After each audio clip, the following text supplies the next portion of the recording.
Good morning बच्चों। आज हम लोग विज्ञान विषय में इकाई 1 मानव विज्ञान और प्रौद्योगिकी पढ़ने जा रहे हैं। तो सबसे पहले हम लोग ये समझेंगे कि विज्ञान किसे कहते हैं, इसकी परिभाषा आनी चाहिए, है ना। विज्ञान की परिभाषा ये है, सुसंगठित एवं क्रमबद्ध ज्ञान को विज्ञान कहते हैं। मतलब नवीन ज्ञान जो भी है उसे हम लोग विज्ञान कहते हैं। जो क्रमबद्ध ज्ञान माने क्रमवार प्रयोगों द्वारा निरीक्षण प्रयोग के द्वारा निष्कर्ष निकलता है, जो वो हम लोग उसे कहते हैं क्रमबद्ध ज्ञान, है ना। प्रौद्योगिकी को भी समझना जरूरी है। हमारे चैप्टर में प्रौद्योगिकी वर्ड जो आया है, जो भी शब्द है, उसको भी समझना हम लोग को ज़रूरी है कि प्रौद्योगिकी का मतलब क्या हो कि कोई कठिन काम आसान बनाने के लिए विज्ञान के नियम एवं सिद्धांतों का प्रयोग करके निकाली गई कोई नई तकनीकी को हम लोग क्या कहते हैं, प्रौद्योगिकी कहते हैं, जिससे हमारा कार्य जो है वो आसान हो। विज्ञान के नियम, जैसे कोई भी चीज़, कोई नई चीज़ बनानी है, जैसे कोई कठिन कार्य है, मान लो कि यातायात का साधन, जिसमें हम लोग बैलगाड़ी से पहले लोग चलते थे, है ना, तांगे से चलते थे। लेकिन अब इसी विज्ञान के सिद्धांत और नियम का प्रयोग करके नया आविष्कार हुआ। जैसे अब इस समय हम लोग जो मोटर, कार, बाइक, है ना, मोटरसाइकिल, ये सब का उपयोग करते हैं ना, बस, ट्रेन, ये सब का यातायात के साधन के लिए पहले क्या था, बैलगाड़ी, टांगा, है ना, ये सब थे। तो विज्ञान के नियम का प्रयोग करके, सिद्धांतों का प्रयोग करके नई तकनीकी जो इजाद हुई, उससे हम लोगों को ये लाभ मिला। ठीक है।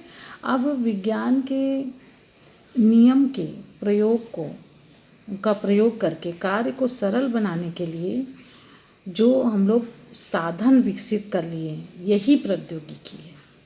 नए जो साधन हम लोग आसान करने के लिए, कार्य को आसान करने के लिए जो साधन विकसित किए हैं, यही प्रौद्योगिकी है। ठीक है। विज्ञान और प्रौद्योगिकी के विकास से मानव जीवन में बहुत परिवर्तन आया। मतलब विज्ञान और प्रौद्योगिकी का जब विज्ञान के साथ साथ प्रौद्योगिकी का भी जो विकास हुआ, विज्ञान के नियम और सिद्धांतों से जो नई चीज़ इजाद हुई कार्य को सरल करने के लिए, उससे हमारे भी जीवन में बहुत, जो हम लोग के जीवन में बहुत अंतर आया। क्या अंतर आया?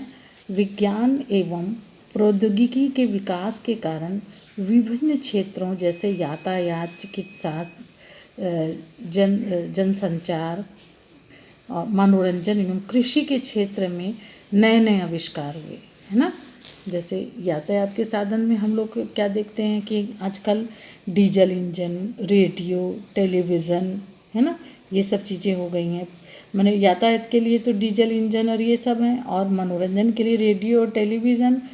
पेट्रोल की उपलब्धता के कारण, जो पेट्रोल जानती हो, जो गाड़ियों में भरे जाते, जिससे चलता है कार और मोटरसाइकिल में जो ईंधन भरा जाता है, से हल्के एवं शक्तिशाली इंजनों को बनाया गया, जिससे नई जो साधन जो हैं वो ईजाद हुए, वो बने।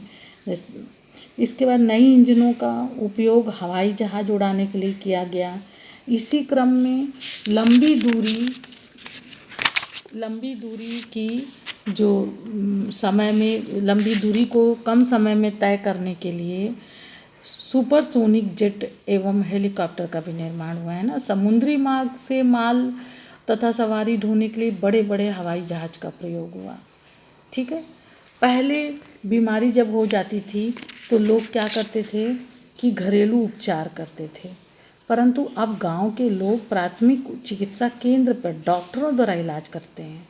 ये डॉक्टर भी तो विज्ञान के नियम और सिद्धांतों के हिसाब से जो भी चिकित्सा के क्षेत्र में जो भी सुविधाएं उपलब्ध हुई है, उसका उपयोग करते हैं। जैसे खून, पेशाब, मल, ये सब का जांच करके जो है बीमारी का पता लगाते हैं।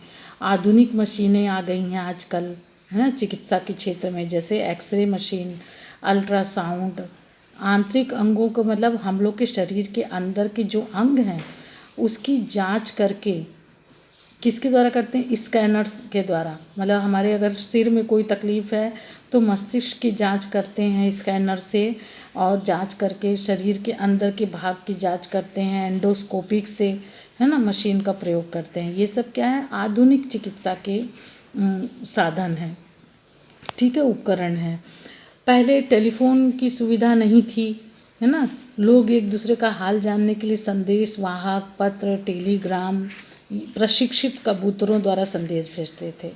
परंतु आज के वैज्ञानिक युग में संदेशों के आदान प्रदान के लिए फैक्स हो गए हैं, ईमेल आदि का प्रयोग होता है, पीसीओ, एसटीडी तथा आईएसडी व्यवस्था की गई है। कोने कोने, किसी भी कोने में आपको टेलीफोन द्वारा संपर्क करने की सार्वजनिक सुविधा भी उपलब्ध हो गई है ना।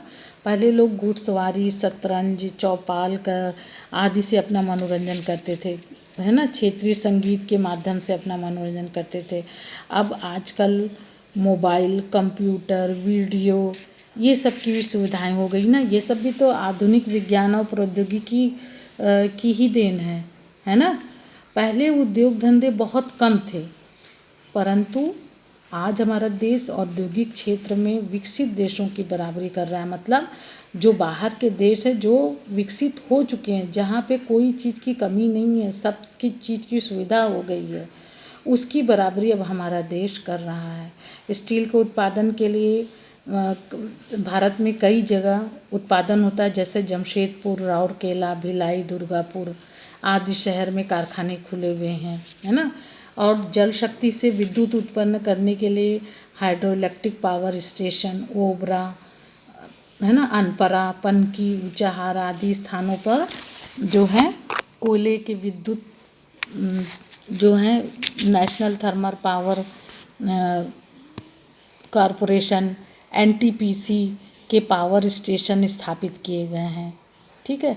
इसी प्रकार नाभिकीय ऊर्जा, मतलब एक ऐसा पदार्थ मिलता है जिसमें बहुत ज़्यादा ऊर्जा होती है, उससे भी जो जिससे ये ऊर्जा उत्पन्न होती है, उस पदार्थ को हम लोग उसमें बहुत लंबी ऊर्जा, जिससे ये ऊर्जा नाभिकीय ऊर्जा उत्पन्न होती है, उसे हम लोग रेडियोधर्मी पदार्थ कहते हैं ना। ये हमारे देश में ऊर्जा उत्पादन के लिए नोरेरा में है, ट्राम्बे में है, ये एटॉमिक पावर स्टेशन के कार्य कर रहे हैं। ये सब चीज़ें, ये सब जो ऊर्जा उत्पादन के लिए नरोरा और ट्राम्बे, ये सब एटॉमिक पावर जो पदार्थ रेडियोधर्मी पदार्थ होता है, उसको सुव्यवस्थित ढंग से तोड़ा जाता है, चेन रूप में उसका विखंडन किया जाता है, उससे ये ऊर्जा जो निकलती है, उससे हम लोग बिजली उत्पादन करते हैं। इसी को कहा जा रहा है नाभिकीय ऊर्जा।